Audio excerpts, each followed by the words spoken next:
Ouais. Oh, ouais, allô Florent? Attends. Putain, excuse-moi, j'ai un chat dans la gorge. J'ai la gorge qui me gratte là. Attends, 2 petites secondes, je te mets sur haut-parleur. Ouais, ouais, tu m'entends, ça va? Ouais, salut Yvan, comment ça va? Bah ça va bien et toi? Je suis content de t'avoir au téléphone. Bah pareil, j'espère que ton chat dans la George va mieux. Oui, j'espère que ça va passer. En tout cas, Ouais, j'ai pas été covidé, je me suis fait tester il y a pas longtemps. Donc, a priori, c'est très vraiment. bien. Avec les gosses qui nous ramènent tout un tas de saloperies à l'école, bon, bah, depuis l'école. Bah, je suis content de t'avoir au téléphone. Je voulais te demander là, parce que genre, on en voit partout, là, des tweets un peu partout, d'éditeurs et de libraires qui parlent de la crise du papier. Je voulais vous demander si vous étiez pas trop touché là, vous, aux éditions Mac et Books. Oh là, bah mon pauvre ami, on est tous touchés. Et là, ça devient vraiment, vraiment problématique puisque Mhm. là, certains de nos imprimeurs, pour plusieurs de nos projets, nous disent, écoutez, il aurait fallu vous y prendre plus tôt parce qu'on n'aura pas de papier avant. Le papier que vous demandez, là, on n'en aura pas avant au moins 2 mois, donc on est un peu en panique. Là, au 1er février, ils ont encore augmenté de 10% chez certains imprimeurs qui se fournissaient à droite ou à gauche en pâte de papier. C'est Mhm. vraiment la cata. Honnêtement, pour les éditeurs, je sais pas comment on peut dire, mais c'est vraiment Mhm. une grosse crise en fait, et ça va forcément un jour se répercuter sur les prix. Pour le moment, tout le monde se retient parce que voilà, on veut pas faire fuir les clients. Bien Mais sûr. à un moment, quand tu fais 60% d'augmentation sur le prix du papier, tu peux pas conserver tes prix de d'habitude. Donc oui, c'est quand même une grosse crise pour tout le monde. On n'est pas les seuls à être touchés. Tout le monde sera touché. Mhm. Mais tout le monde attend en fait qu'il y en ait un qui dégaine pour augmenter ses prix pour suivre en fait. Ouais, d'accord, ok. Mais en fait, moi, il y a un truc que j'aime, que, comment, que j'aime bien dans ta maison d'édition, avec tout ce que tu as pu, enfin tout ce que vous présentez, Ouais. au-delà de la crise du papier, c'est qu'en fait, vous avez une diversité dans l'offre, et donc j'imagine aussi que ça impacte l'édition. C'est que Ouais. toute cette diversité dans l'offre, en fait, bah, je sais pas, je trouve que c'est un truc que vous avez réussi à dépasser. Enfin, quand vous avez démarré, enfin quand tu as démarré, euh, je trouve que vous êtes allé plus loin en fait que ce à quoi on s'attendait quand tu as lancé au Mac Books avec le volume 3. Je crois que c'était le volume 3 d'Histoire de Nintendo, si je dis pas de bêtises. Le, C'était l'anthologie du Franc-Poney, le tout non, premier, hein, bien le sûr. tout premier, d'accord, c'était l'anthologie du Franc-Bonnet. Ouais. Et il y avait plein de gens en fait qui te connaissaient, en tout cas en tout cas par les ouvrages de référence que sont l'histoire de Nintendo. Et aujourd'hui, en fait, vous arrivez à proposer autre chose avec des biographies, des bouquins thématiques, notamment la collection Génération là. Mhm. Vous avez aussi du manga, des bouquins d'art graphique.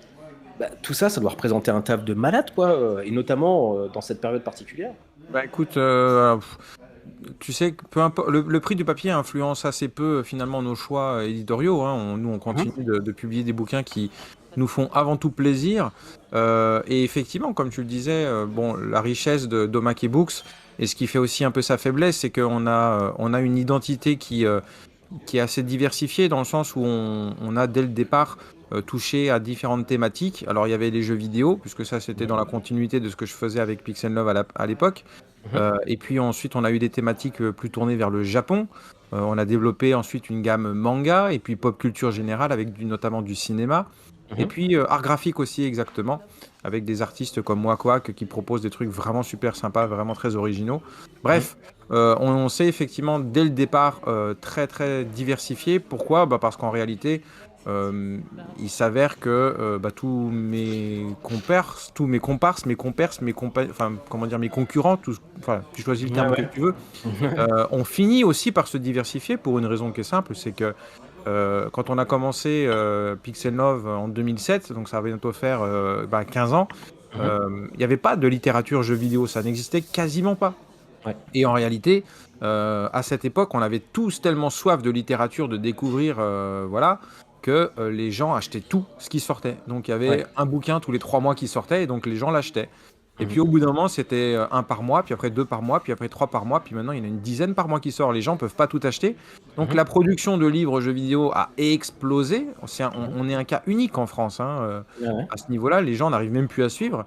Par contre, le lectorat, le marché, en tout cas le nombre de lecteurs, lui, n'a pas explosé aussi vite. Mhm. Donc, les chiffres ont commencé à se casser la binette, hein, tout simplement. Mhm. Donc, on est obligé de se diversifier puis d'aller toucher d'autres lecteurs, quoi, qui s'intéressent à d'autres choses que le jeu vidéo. Voilà. Ouais. Mais alors justement, quand tu as fondé la maison d'édition Pixel Love, donc tu disais en 2007, ça s'était pas mal structuré autour du MOOC du même nom, donc Pixel Love, donc qui traitait de jeux vidéo essentiellement. Oui. Chez Omake Books, tu as lancé Rétro Laser, là j'ai dans les mains le numéro 11. Euh, c'est un magazine qui, lui, pour le coup, est tourné vers la culture pop du XXe siècle. Ouais. Donc, je t'avoue que je m'en délecte à chaque fois que j'en ai un. Enfin, j'adore ce magazine, j'adore vraiment ce magazine. Mais du coup, je me demandais, il me semble que tu as commencé par écrire dans des magazines toi-même, dans Rétromag ou ce genre de choses. C'est quelque chose d'important pour toi, ce type d'écriture?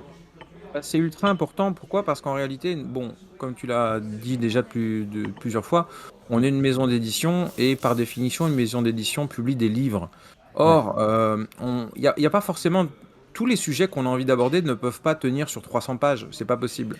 Mhm. Il y a une quantité infinie et oui, infinie, voilà, le mot est clair. Il y a une quantité infinie de sujets que, qui feront jamais plus que 3, 4, 5, 6 pages, allez, 20 pages maximum. Mhm. Et c'était extrêmement frustrant, en fait, de pas pouvoir partager les connaissances qu'on avait sur tel ou tel sujet, Mhm. pour la simple et bonne raison qu'on pouvait pas en faire un livre en entier, quoi. Et Ouais. donc, avec Rétro Laser, on s'est donné la possibilité de parler, de traiter des sujets qui ne peuvent pas faire l'objet d'un livre en entier sur quelques pages, mais de quand même pouvoir le partager. Dès qu'on a des infos, on a réussi à avoir des interviews d'un tel ou d'un tel avec des trucs inédits, eh ben, Rétro Laser, c'est vraiment le support rêvé, parce que Mhm. c'est du livre aussi. Et puis voilà, on peut dans ce MOOC traiter de dizaines de sujets différents, mais qui ont trait à la pop culture avec comme ligne éditoriale évidemment le siècle passé. On s'arrête vraiment à l'an 2000 quoi. Ouais, ouais. Et voilà, donc c'est ça la raison pour moi, c'est très important parce qu'en réalité, un livre de 200 pages, c'est nickel, mais on peut pas écrire des livres de 200 pages sur tous les sujets qu'on a envie de traiter. Donc on a maximisé, si tu veux, nos possibilités d'expression. Mhm. Ouais, je comprends. Bon, alors du coup, c'est quoi les nouvelles grosses sorties chez Omake Books? Parce que là, moi, enfin, il y a Génération Sitcom, là, sitcom d'animation du copain Bruno Roca que j'ai lu il y a quelques jours. Ça t'a plu? Ouais, ouais, ouais, beaucoup. Et il y a aussi la future édition Blu-ray de France 5 que j'attends de pied ferme. Là, à chaque fois que je vois un teasing sur les réseaux sociaux, je suis comme un dingue. C'est comme si je l'avais pas assez vu, en fait. France 5, c'est rigolo. Mais il y a d'autres projets là dont tu t'autorises à parler ou Ouais, il y en a énormément. Tu sais, on a un planning là qui est presque prêt sur 2 ans et on a 3 bouquins par mois. Donc, si tu fais le calcul, ça fait plus de 60 bouquins sur lesquels on travaille quasiment en simultané. Mhm. Donc, oui, c'est énormément de boulot. Il y a énormément de choses prévues. Il y a des mangas, bien sûr. Là, notre plus gros coup, on va dire, pour 2022, là, il sort le mois prochain. C'est la BD Squeezie. Mhm. Donc voilà, c'est pas rien. Alors évidemment, ça s'adresse pas forcément enfin voilà, à toi entre Ouais, guillemets, ouais, parce que ouais. voilà, t'es un gros gamer et ça reste un influenceur très grand public. Mhm. Mais une BD comme Squeezie, si ça fonctionne comme on l'a prévu, ça va nous permettre, on l'espère, de pouvoir publier des choses qui sont beaucoup plus intimistes. Mhm. Et notamment là, très prochainement, on sort un livre sur la PC Engine Mhm. qui est assez original, qui va intéresser que 300 personnes en France. D'où la nécessité d'avoir des fois des Squeezie dans notre Ouais, besace ouais. pour pouvoir les payer, quoi. D'accord, ok. Donc, et puis j'espère pouvoir au moins rééditer les histoires de Nintendo très rapidement, parce qu'ils sont en rupture de stock. Ouais, Et puis bah, pourquoi pas le volume 5, mais ça, c'est encore difficile. ouais, D'ailleurs, c'est très sympa. J'ai été très content de te parler, hein, Yvan, ouais, mais il va falloir que je te laisse parce que j'ai l'histoire de Nintendo 5 là, qui m'attend là. ouais, Et, et puis, bah, j'arrive pas à m'y mettre, hein, donc il faut ouais, que vraiment je me lance, quoi. ouais, je comprends.